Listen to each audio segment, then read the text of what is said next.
Oh, man. How y'all all? Welcome, Moon Griffon Show. Great to have you with us. 844-766-6607. Hickson has a hotline if you'd like to be part of the program. Also, we want to announce and make sure people know KPL Cruise Document Pickup Party will be Wednesday, June 20th, 5:30 to 7:30, Service Cadillac Showroom, 1212 Ambassador Caffrey.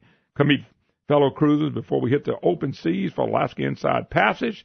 It's your first opportunity to get your document, bag key tags, and KPL cruising jacket. It's going to be cool. You get a jacket with it. If you haven't reserved your cabin yet, still have time. Call our friends at Travel Machine, 337-981-7870.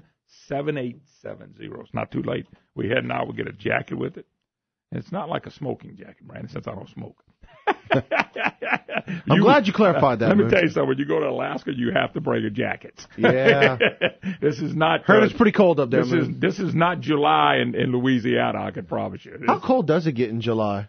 Brandon, last time we were there, I think in the mornings we got maybe upper 30s, low 40s, okay, mid 40s, something like that. I mean, it gets warm and cool like everything else, but I mean, the whole day is never that hot. Give me a city y'all going to be near in Alaska, you know? Oh, no, Brandon. I'm going to look up the weather for you. No, Rob can tell you all the places we're going to go. My wife can tell you. I'm just getting on the boat. When they said go to Alaska and I can go fly fishing, that's what I know about the trip. Nice. But actually, it'll be a lot of fun. All righty, 844-766-6607. Hickson has a hotline. Okay, the special session, 10 days today. Boy, there's so much to talk about with this.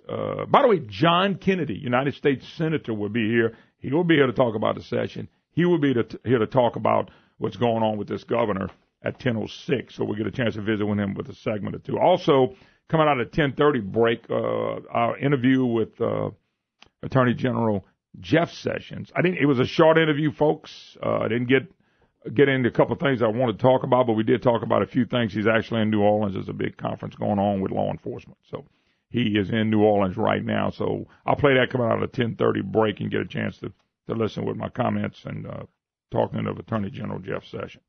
All right, that's all during the course of the program. But what I see, the attitude of this session is how quick can we get in and get out? If that's the attitude of the session, all the hard work that mostly for the most part Republicans have done is going to go by the wayside if that's the attitude.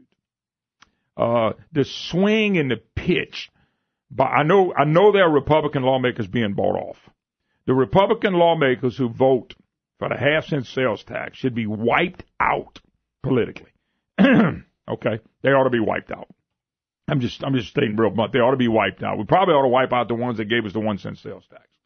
The spin on this thing that we're cutting the budget. The spin on this thing that we're cutting the budget is $5.4 billion more than it was. The spin, they added $2.8 billion in new taxes, and they're going to cut $400 million out and call it cutting the budget. And the media and the press and the people are shoving this down our throat, and some Republicans. I told you the other day we had Brett Guyman on when Paul Rainwater and Tim Barfield, who were with the general administration, who helped orchestrate the budget that we hear from Beam and all these people in the printed press, how bad of a budget General was. They came out and put an article in the Advocate, and that has been touted as gold. Guys that didn't have any credibility just 3-4 days ago now have credibility because they want the half-cent sales tax. Folks, you realize by dropping it a half a penny, we have the highest sales tax in the country. When we drop it a half penny, we have the highest sales tax in the country. You know, the hypocrisy over all this is unbelievable. Now, we're going to play it in one. I was minding my own business Thursday night, Brandon, and I'm watching the 6 o'clock news, and a commercial came on with Rebuild Louisiana, something like that. John Bel, if you want to see what lawsuit money can do, if you want to see what the trial lawyers can do, I want you to listen to this misinformation commercial by John Bel Edwards, because he's spouting. And by the way, you're going to hear him in there talk about the one business that they claim was the biggest grab of all time in New Orleans. And it's the only business they can talk about is the one business as GDP has fallen over the 2 years that he's been governor. Medicaid's wiping us out. But no. Listen to Johnny Boy Bel Edwards, the governor. It's called The Courage to Compromise. Yeah, the courage to compromise. The legislature supported a compromise plan that would have funded health care, higher education, TOPS, and other critical priorities. That same plan would have reduced taxes by more than $500 million and cut $200 million in government spending. Unfortunately, a small group in the House of Representatives blocked its passage and pushed us to the edge of the fiscal cliff. Meanwhile, we're securing the biggest economic development deals in our state's history, and more people are working in Louisiana than ever before. Now is not the time to go back to the reckless budget practices of the previous administration. We've been down that road before, and we know where it leads. It's time to invest in our future by funding critical priorities, cutting spending by $200 million, and giving working families a $500 million tax cut. That is. All it takes is the courage to compromise and the desire to put Louisiana first.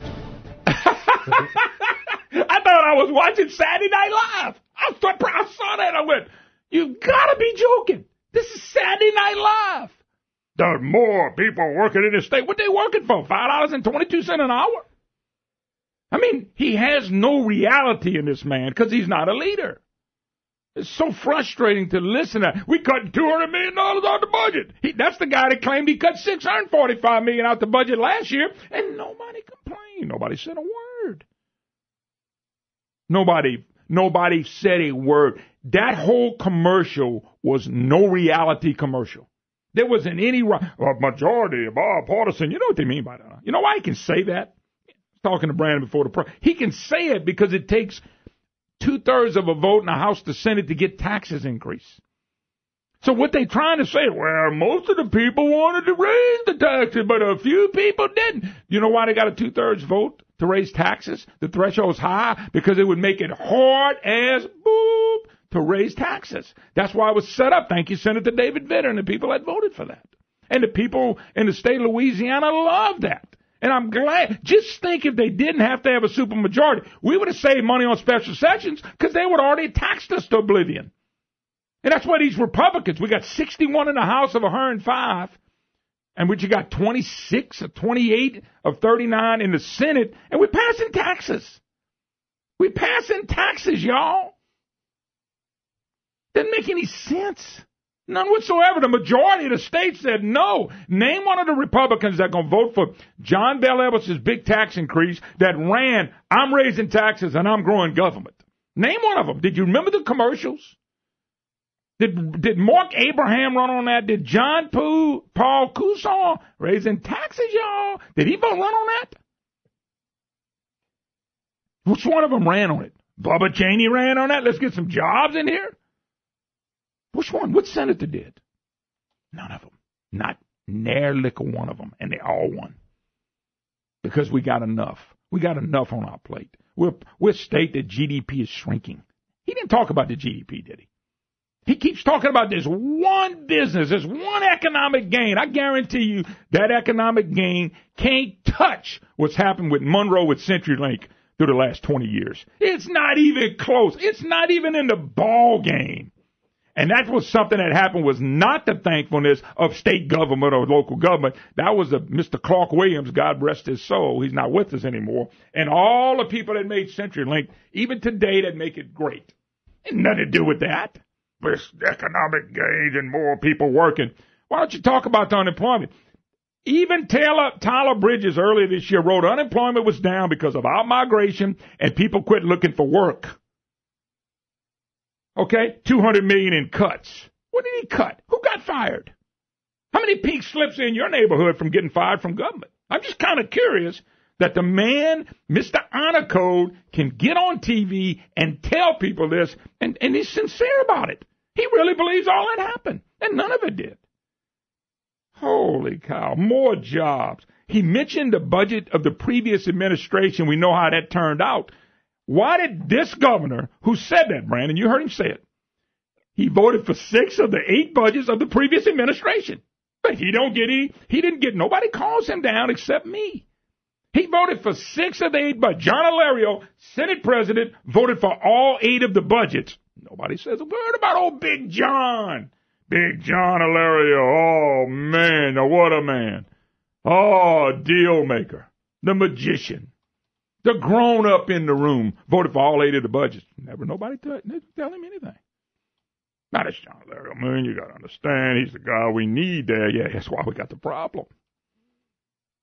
And then I love it. We're cutting the budget $500 million after you raised it $2.8 billion. $2.8 billion in tax increases. Number 3, let me ask you people a question. So we give them a half cent. And I got a feeling, and these Republicans that are going to do this ought to be slammed in elections. They ought to be taken down to their dang knees. They ought to be stripped buck naked, politically speaking. I don't want to see that. Never mind. Forget this. Strike that, cuz I don't want to see that. Where's Brett Guyman when I need him? Cut the budget $500 million. This is a total joke for somebody to say that. The budget's up $5.4 billion since Edwards took office. So you cut it $500 million. Whoopee! You still got $5 billion to play with. That's the kind of rhetoric from the honor code. You people saw this and y'all think that's really good? Just say whatever you want to say. To do what? Raise taxes? To fix what? Let's take a break. 844-766-6607. Hickson has a hotline. We'll be right back. Hi, y'all. Welcome back. Moon Griffon Show. Great to have you with us. Where Republicans cave in the pressure from the media and all the entities that are begging for more money. That's what the question is. By the way, this whole, I think Brandon's got it labeled right. I think they said that this little piece they're running with Bell Edwards on TV is the courage to compromise. That's what it's called. I just want to take that. There's no courage in compromising, folks. What do you think is harder to do? Compromise on a tax vote? Or do what Lance Harris and Cameron Henry and Blake Negaz and Taylor Barra and Senator Hewitt and Doty of back in the Shreveport area. Doty Horton. And Senator Representative Seaball. And those guys have come forward and been real blunt and fought the good fight. And they didn't compromise because there's not a lot of courage in compromise. And I'm not saying there are things you don't compromise on, okay? We all do. Like if Brandon said we're going to lunch today and he was buying, there wouldn't be no compromise. No, he would be like Bell Edwards. I would be like Bell Edwards. I ain't buying it. But the point being is that, Brandon, you don't compromise the principles that you stand for. You can compromise on where you're going to lunch or vacation. But why would you compromise on the principles that got you elected in the office in the first place? And every Republican that ran, that compromising is going against all the principles they promised the people in the state of Louisiana while we gave them a majority of Republicans. And we're going to compromise. Let me tell you something. It takes courage to do what Barra's doing. It takes courage to do what Henry's doing. It takes courage to do what Harris has done. And Hewitt and Blake Negaz and Senator Representative Seaball, Doty.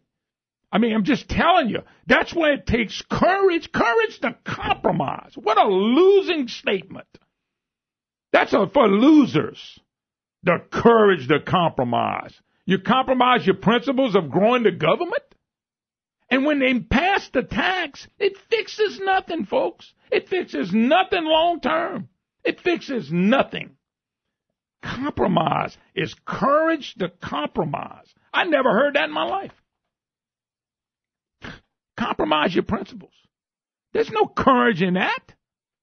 That's the wicked, that's the coward's way. I'm talking about on real principles here, folks. I didn't say they wouldn't compromise in things. I never said that. But when you're compromising your principles that you ran, that we're going to stop the flow of this money going into government, we're going to cut it back, we're going to make businesses better and prosper. Courage to compromise. That's what the governor's right. This is a guy that was an honor code military guy. When we're in the military and we go fight a war, what's our compromising position? There's none. We're going to kill, steal, destroy everything in front of us. You don't compromise. If you compromise in taxes and you promise people you wouldn't vote for taxes, you're compromising the trust that the people gave these elected officials. We voted for people because we trust them because we're not going to Baton Rouge or Washington. So when you vote for these people, you're voting based on what they said they were going to do. And I'm telling you right now, there's not one flipping Republican, not one, that can show me where they said, well, we're going to vote for more government. I mean, you can take the rusting loser, Rob Shadwell. I ain't raising taxes. And he votes for every one of them. What you mean you hate raising taxes? You love raising taxes. You vote for every one of them. That sounds like somebody who loves raising taxes to me. That's no compromise. Folks, think about that. I promised Brandon something if he votes for me, and I go down to Baton Rouge and vote against it. And I come back and tell Brandon, well, Brandon, no. I voted for you because you said you were going to do A, B, and C. And you not only not did A, B, and C, you did the opposite. So he's going to, Brandon's going to look at me like, I ain't voting for you, and I'm going to tell him, Brandon don't understand. No, Brandon understood when he voted for me, I was going to hold a line on spending. I was going to make this state a better state for families. Courage to compromise takes no courage for the most part. Just think we were fighting world wars like, well, instead of blowing Hitler the hell in the handbasket, let's go compromise. We compromised with North Korea. And look what it got us. We compromised with Iran. Yeah, we compromised, all right. We gave them, $1.47 billion of cash? Every time we compromise, we get our teeth kicked in. And the Republicans that got elected, I want to show me the brochure where they ran, look, we're going to vote for every government program we need to. We're going to vote to expand government every chance we get to. And we're going to give Bell Edwards every penny he wants. That's not compromise. I mean, folks, none of them did that. None of them promised what they were doing. They did just the opposite. To compromise your principles. Holy cow. Is that what y'all want? The courage to compromise? Whew. You think Bell Edwards, this is an honor code guy. You think he's trying to fool people or what? They cut her. People are still writing this. I saw in the paper today, Stephanie Grace, yes, the governor's right by saying we're cutting government $400 million. It's an effective tax cut, as Edwards repeatedly points out, Stephanie Grace. She don't have a clue. Does Stephanie Grace know what state she lives in?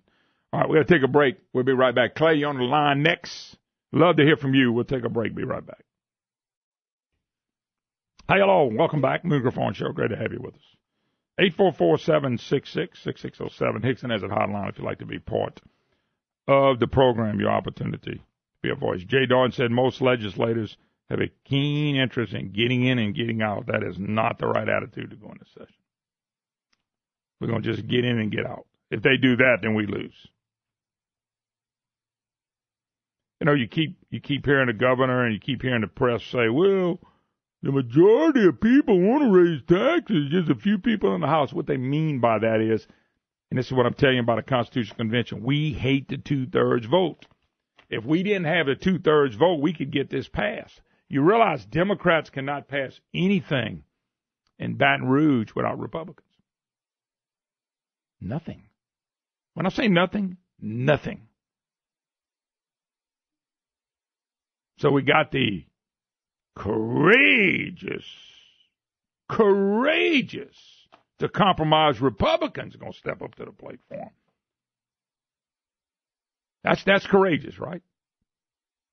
Courageous, going with the flow. Well, we need to just get out of here, Moon. You're not getting beat up like us.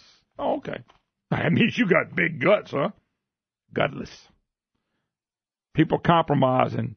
I guarantee you, courageous is around people that will stand their ground when things are tough. That takes courage. Gutless is what ought to be attached with compromise. Bell Edwards' commercial was a gutless compromise. And the Republicans who give in are gutless compromisers. They're not courageous. They're gutless. Lance Harris and those guys have been beat up to no end by everybody who wants more money from you and me. The Republicans, the people that are giving in, ought to be beat at home, but they're not. They'll go home and tell people, well, you know, we had to do that, man. You want me not to fund this and not to fund that? Gutless to compromise. It's not courageous to compromise. Not if you ran on less taxes and less government.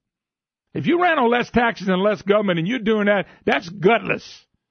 And you're going to go back to your constituents and twist and turn what you did. Courageous to compromise. I've never read something so stupid in all my life. Keith in Lafayette. How you doing, Keith? Doing well, Moon. Hope you're doing the same. Listen, what I'd like to bring up is, you know, they're saying we need the courage to compromise. Well, they just need to be honest and stop demeaning us just to get their way. You know, let's be honest. You know, they're using the tactic of demoralizing the other side, which is a total lie. You know, we're not against helping people and assisting, but the more, again, as you say, growing government will never solve the problem. No. You know what's sad too? We had to watch the hospitals be told that we're going to close and employees are going to be let go. So we did pep rallies at hospitals. People out of nursing homes. Yeah, then we got people on the street. Yeah, then we had the nursing home saga. Then we had, let's go to the universities and scare the people out on tops. Now let's go to the universities and scare the universities they don't have any fun. Then we're going to go to the food stamps and say, well, we can't fund the food stamp program. You know, then we're going to go to the prisons, and we got sheriffs standing up, going after people. And because now we're going to let 10,000 prisoners out. Let me ask you a question. Is that courageous compromising, scaring the hell out of other people? How is that courageous compromise? I'm going to send everybody at you and scare them to death, and we calling it courageous to compromise. No, you scared them half to death, and that's why they're doing it. That's what blows my mind, that a governor who's supposed to be an honor code governor, so disingenuous, him and his co-governor, Jay Dalton, so disingenuous.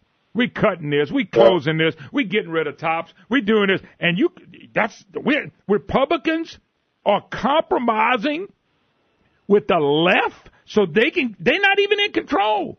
They don't control any House, the Senate, or nothing. We're going to compromise and give them what they want. Kind of like the Republicans did with Barack and St. Obama. It doesn't make any sense. Yeah. Well, just like and I like to shine the light toward more of what's going on with the border with these children and how they're using them. You know, we have a position that we're based on laws. Now, these leftists and liberals will take that ball and say, you know, we can't do this for these children, we can't do that. Well, I totally agree, but at the same time, if these people are such humanitarians, why is there one American citizen living on the street today? Yep. You know, what are their horsepower citizens? Yep. You know, but they're beating that drum, man, just to cause more chaos. Well, let me tell you something. Be honest. Yeah, no, that's the problem. There's no honor code in politicians. It's just not. That's a shame. It's all a ploy, Moon. It's all a ploy. Yeah. All right, got to run. Thanks for the call. Let me read this. A guy just sent this to me. Said, I just called Representative Lance. I want y'all to pay attention to this. I just called Representative Lance Harris' office and spoke to a very nice lady who answered the phone. I told her that we were behind the effort to keep Louisiana from being taxed in oblivion again during the special session. I also told her that I know she hears from people that want higher taxes, and she said that they need to hear from people that are against this, because people that are calling are all the ones that live off of government. It's employees and people that get the benefits. And I'm telling you what's happening. All these representatives and senators, especially these Republicans, are getting calls from people. And it's all set up. It's all set up on the left and unions and all that kind of craziness. But that's who's calling them. That's who's calling them, begging them for money. I mean, you could look up the guy said it takes 3 minutes to look up a phone number for your representative and call their office. 3 minutes. And everybody has a cell phone sitting by them. And that's what's going on, folks. I mean, they're getting the calls the other way. It takes no courage to compromise. The easiest thing to do is to compromise. The easiest way out is to compromise. The reason our state government is where we are now is compromise. And the press tells you that. We're getting like Washington, D.C. We're fighting on all time, and we don't want to be like D.C. That's because we've never been like D.C. We've been compromising this state for a long, long time. Samuel in Bastrop, Louisiana. How you doing, Samuel? I'm doing all right, Moon. Hey, Moon, I'm calling about this Medicaid. Yeah. I have a brother-in-law that moved to Tennessee months ago, and he comes back here to Bastrop to go to Sterlington, to Dr. Billy Branch's office every month to pick up some pills. How's he doing that? Why is he doing that if he's moved? Who is he? He's my No. I said, how does if he moved away? Why isn't he doing all this stuff there? Because he may be addicted to pills. Yeah, and might be. He's probably doing the same thing in Tennessee. I didn't even think about that. Because that's where he lives, in Memphis, Tennessee, and him and his wife comes down, and what I'm hearing, she's now addicted. So, and I hear that he may be selling the pills. And I don't know that. I'll tell you what you do though. That sounds like a question for the DA, district attorney, or the attorney general's office. That if you want to make a complaint or file or let them know, that's who I would let know. Not me, because there's nothing I can do about that, Samuel. But if you want to let somebody know, you got to let somebody know in law enforcement if something else is going on. And I don't know. It's that they're gonna probably ask you a bunch of questions. So anyway, you gotta let them know. So we gotta get ready to take a break. 844-766-6607. Hickson has a hotline. Yeah, I can't touch that. By the way, stick around. Senator John Kennedy on what's going on in Baton Rouge.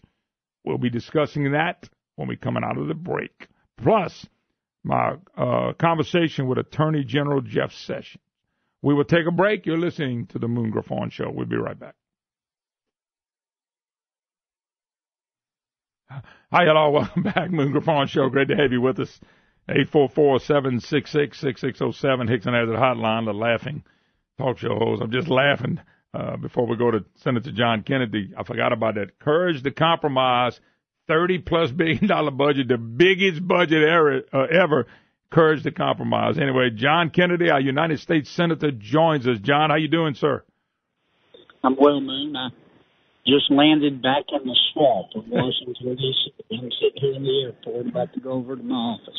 There was a commercial that started last week at the news with the governor's on there and his trial lawyer money, Courage to Compromise. John, if you think about it, if I think of courage, I think of what Taylor Barra and Lance Harris and Blake Miguez and Cameron Henry and Alan Sebald, those guys have stuck to the principles on what they ran. And we're going to quit growing this government. We're going to make this state a better state. That's courage to compromise. And I know you got a compromise thing, but the courage to compromise, and the budget's the biggest budget ever. Well, let's look at the facts, Moon. We have more money today as a state than at any point in our history since we became a state in 1812. The budget's $30 billion. In 2005, it was $16 billion. It's not all federal money. Of the $30 billion, but $16 billion is state money. Well, they tell you it's only $8 billion. That's just the general fund. They're not telling you about the rest. Governor Edwards has made absolutely no effort to try to control spending. The legislative auditor just pointed out to him he identified about 83,000 people on Medicaid who he suspects may be committing Medicaid fraud. That would save us, if it's true, about $500 million. The governor refuses to allow him to go in and try to stop the fraud. This is just, if I close my eyes and just dreamed, I would think I was in New York or Massachusetts or California. Many members of the media, mostly newspapers, have bought into this. I see it every day up here in Washington, D.C. The idea that that government knows best. Government can spend your money better than you can. The idea that, we just want more tax increase away from prosperity. I don't know what's going to happen in the legislative session, but I sure do thank the Republicans, the real Republicans, not the Democrats masquerading as Republicans like Julie Stokes, but I mean the real Republicans. They tried to hold the line, and I don't know whether they'll succeed, but they have my respect and admiration. Well, you know what, John? They have courage. This is courage. Courage is doing the right thing when people don't understand and they think the other way is the right way. That it takes courage. I mean, you look through the time of history. I mean, courage is what it is. It's doing things that are right, standing your ground. And these Republicans that you mentioned, that I mentioned to you, John, are standing their ground. It doesn't take courage to compromise. That's the easiest thing you can do. Well, the Republicans have already saved us about $400 million. If you remember the governor's first legislative session, he said, we're short $1 billion. I want you to raise $1 billion in taxes. The Republicans in the House blocked that. It turned out later that we weren't short $1 billion. We were short between $500 and $600 million. Mm-hmm. And had the legislature done what so many of the liberals in the media wanted them to do, they would have fleeced the taxpayers of our state an extra $400 million, maybe $500 million. When it turned out that we didn't need it. The people at the Division of Administration couldn't count. Yeah. I've never seen anything like this. There's been no effort by Governor Edwards to try to control labor costs. You can't name me one thing he's done. No effort to try to control pension costs. He blames everything on Bobby Jindal. I was a critic of Governor Jindal's. I was the first person really to break with him. But 2 years into Governor Edwards' term, and all he does is blame Governor Jindal. I think next he's going to blame the Russians, and then after that he's going to blame the devil. The devil made him do it. I like that, John. But, John, you're correct. By the way, the media is lockstep in step with him. Read the articles today. He said this in his commercial, by the way, the one I'm laughing at, that we know what happened with the bad budgets. He voted for 6 or 8 of them. Think about what I just told you. You vote for 6 of the 8 budgets that you're complaining about, John. That's ludicrous for him to say that. And you are right. He wanted an extra $500 million, and I call it vote buying, that he didn't need, and nobody ever challenged him except us, maybe you, of saying, why did you say you needed all that money? Now you're coming back and said you don't need nearly. And I'll tell you something else, John. Donald Trump, and along with your vote, helped give us a big $300 million tax break, income tax break to us. The state took it and never said thank you. They just took the money. People keep forgetting. We just got taxed $302 million by the state government in income taxes. Well, that's okay. But we passed in President Trump's Tax Cuts and Jobs Act to try to help the people. We've never had a better national economy. I don't remember last time. Hey, John, I'm losing you right now, man. I'm gonna let you. Okay, try again because I was losing your last comment. You kind of faded. Just said we did the tax cut deal for the people of America and Louisiana, and we got the best economy that I can remember. Now, I just wish we could do the same thing. The votes are there among the Republicans in the House to block the governor's efforts if they stick together. Okay, John, you're breaking up too bad, man. I'm going to get you to call us back. See if you can call us back, okay? Because you faded so much. Anyway, if he calls back, we'll get him back on. When I start having problems hearing, I know you folks are hearing them. And I knew this was going to be a short and sweet one. But if he gets through again, we'll put him back on. It just was not a clear signal. And I want to make sure, because we're talking to State Treasurer John Kennedy and what's going on in Baton Rouge. Everybody knows that they asked him if he's interested for governor. I did see that, and I'll try to ask him that in a minute. All right, John, got you back. Are you with us? Can you hear me, man? I feel you a little better right now. If you don't move around, I think we can hold you right there. But you were saying, you got to back up and talk about what you were saying. I'm in the airport. I was just saying the votes are there among Republicans in the House to block the governor's taxes and spending if they all stick together.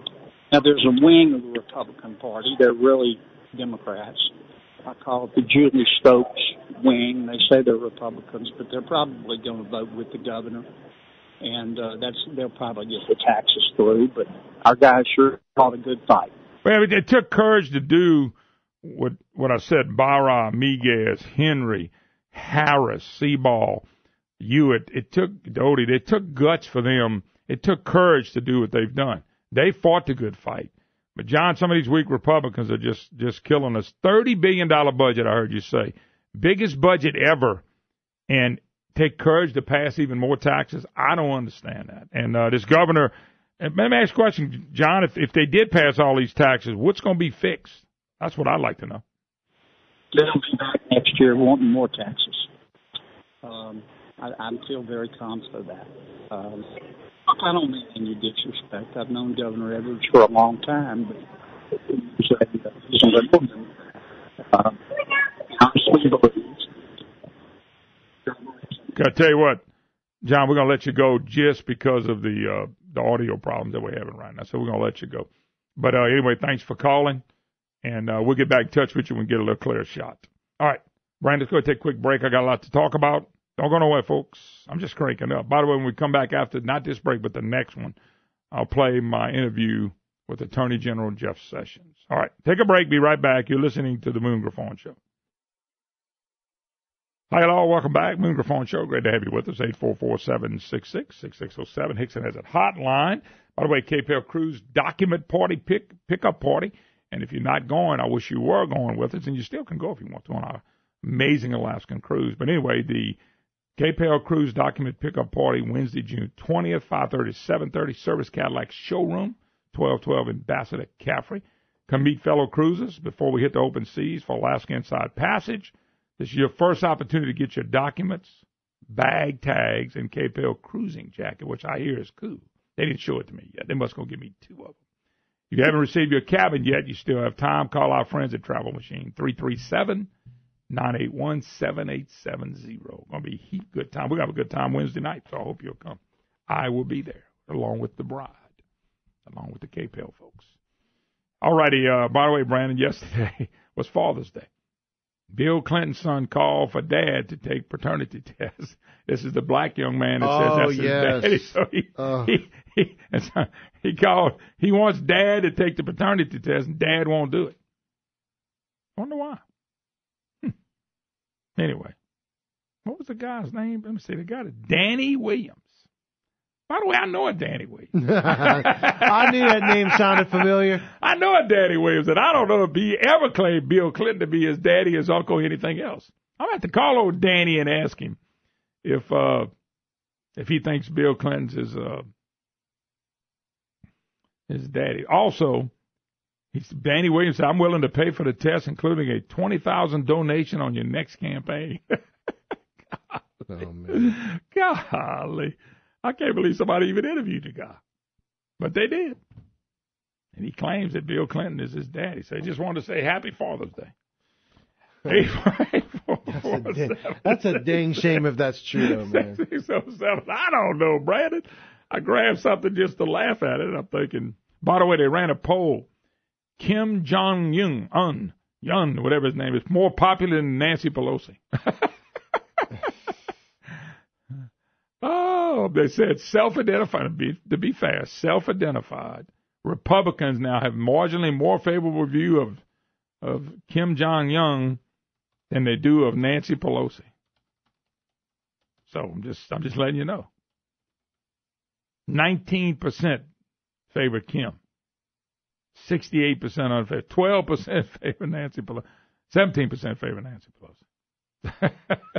Golly. Nancy Pelosi. That's what the Democrats' best and brightest have to look forward to, her and Bernie Sanders. By the way, and I didn't get a chance, and I wanted to ask John Kennedy. People had texted me this. I was going to ask John, I read today, everybody knows John's looking at running for governor. And by the way, when the press says Kennedy's just beating up Edwards because he's running for governor, Kennedy challenged Bobby Jindal for 5 or 6 years. I just want the record to be out there because the news media will never report that. Matter of fact, when Kennedy basically said if he's not going to lead, then he needs to resign. Man, the media went nuts on Kennedy for that. At a Breitbart in an interview, he said, "My state's in trouble. Governor Evans is a liberal Democrat. He tries to pretend that it's not true, but it would be more intellectually honest if he would just claim it. He ought to claim he's a liberal. I don't know why they don't claim it either. I don't know why some of these Republicans like Julie Stokes don't claim it." So, is John going to run? That's a question. Somebody else asked me, is John not announcing to keep other people out? And the problem is, if somebody wants to run for governor, run. They asked Kennedy about that and other people running. John Kennedy basically said, if somebody wants to run, get in the race. It's just called competition. Now, I know there's a lot of fear going out there. If Kennedy runs and a bunch of Republicans get in,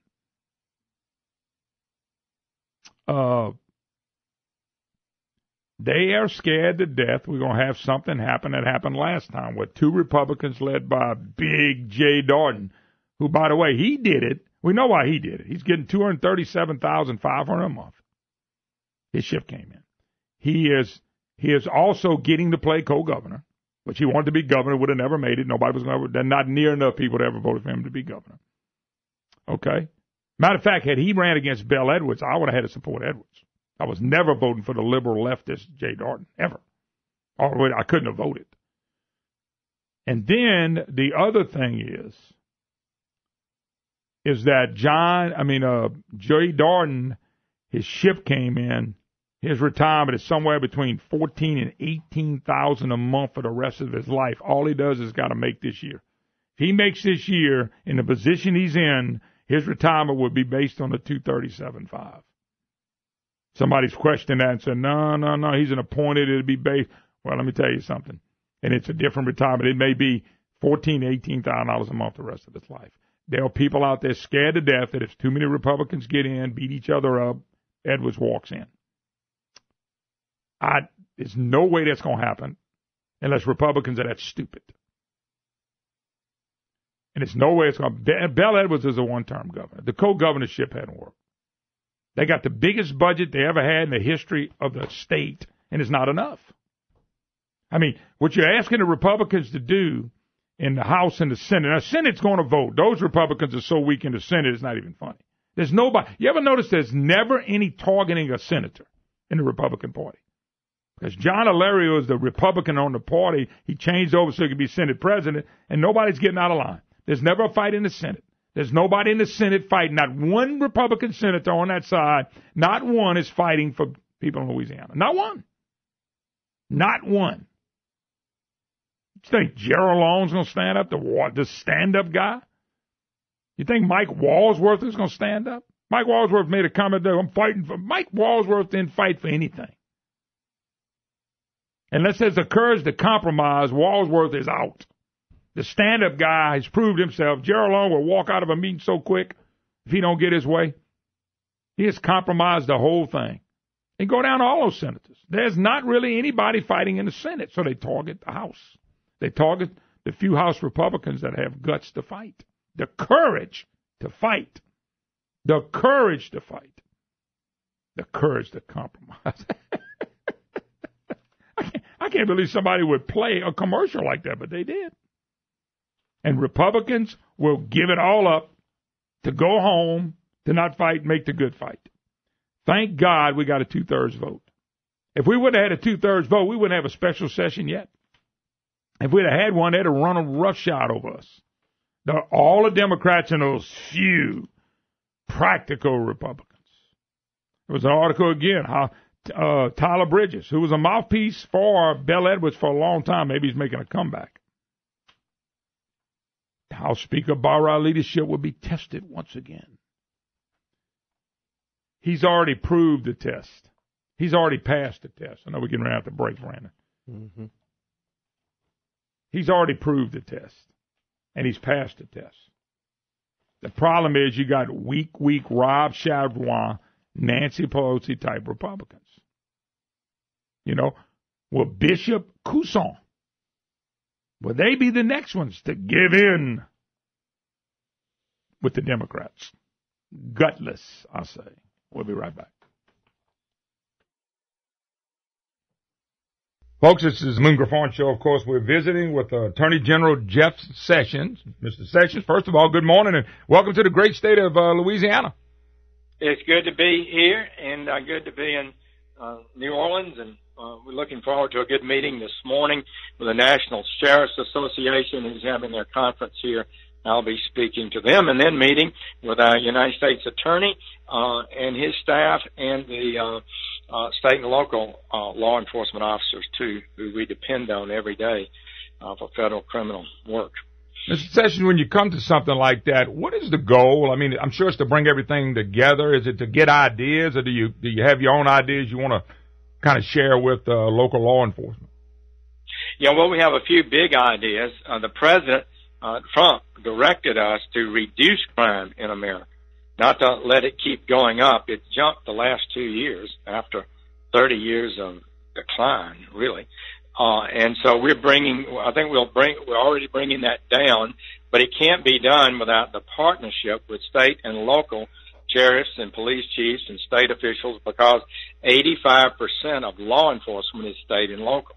So we are committed to backing the men and women in blue, partnering with them, helping them reach interstate and even internationally to take down these big crime organizations. Yeah, no doubt about it, a tough chore. We're speaking with Attorney General Jeff Sessions.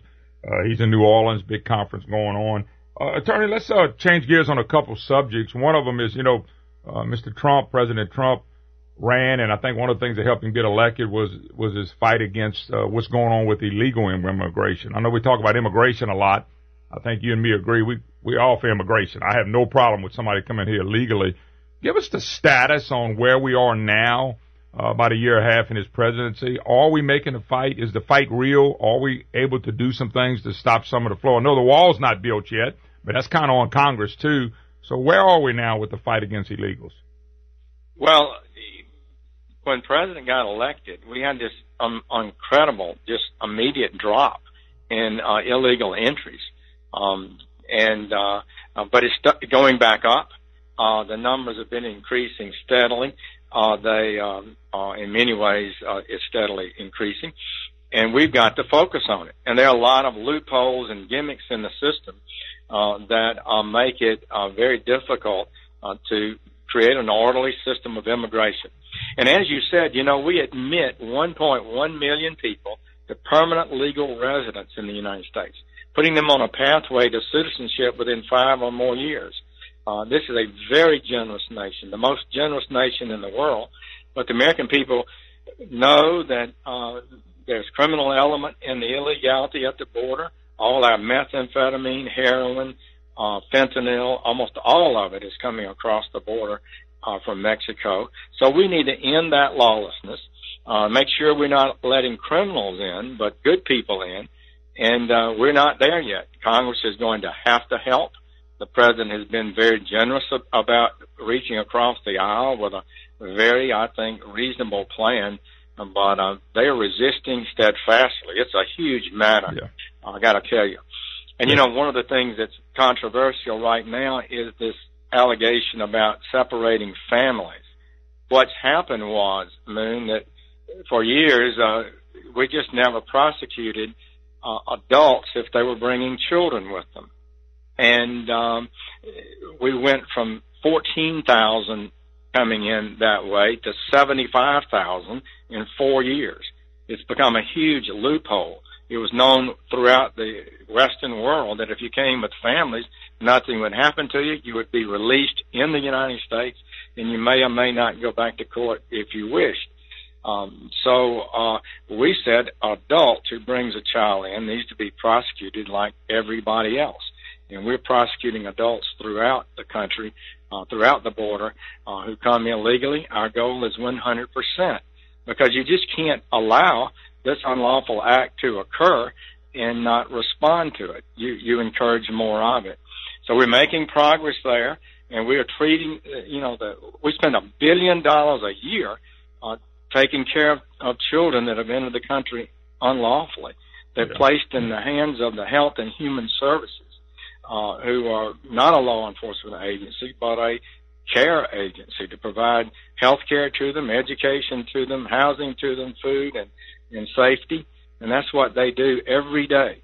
So we do not want to harm a single child, but we just cannot create a total loophole, give immunity to somebody who brings a child unlawfully.